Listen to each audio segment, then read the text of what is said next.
Daily Devotional with Heaven Ministry, May 4th. Separated from the world. To be able to follow God wholeheartedly, I must always try to live a holy life in thoughts, deed, and words. And to always live holy in this world is a very difficult thing.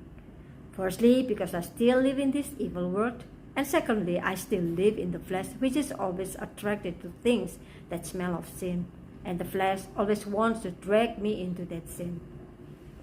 So that I can live a pure and holy life as God desires, God separated me from this world, from my worldly friends, and even from my brothers who will pull me back into this world. The separation God makes is sometimes very painful for me, because the people I avoid are people who have known me for decades or even longer than decades. I am very familiar with them, and they have become part of my life. But one day, God said, cut your ties with them. As a human being, I am very sad, but I know that without separation from them, my life cannot completely belong to Christ. As the verse below says in 1 Corinthians 15 verse 33, do not be deceived. Evil company corrupts good habits. But without realizing it, because I no longer have close friends, my life has become completely dependent on the Holy Spirit. Previously, I often ignored the Holy Spirit, even dared to go against His commands. Now I have become familiar with Him.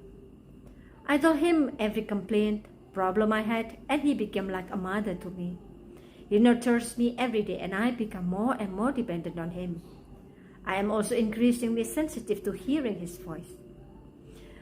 I understand, God, what your word says in Exodus 34 verse 14. For you shall worship no other God, for the Lord, whose name is jealous, is a jealous God. Lord, you are a jealous God. You do not want any other God or idol in my heart. You want you to be the only God in my life. Every separation I made from the people around me brought progress in my spirituality.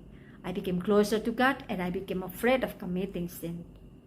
I am afraid to commit sins not because I am afraid of going to hell, but I am afraid that God will shun me because of my sins.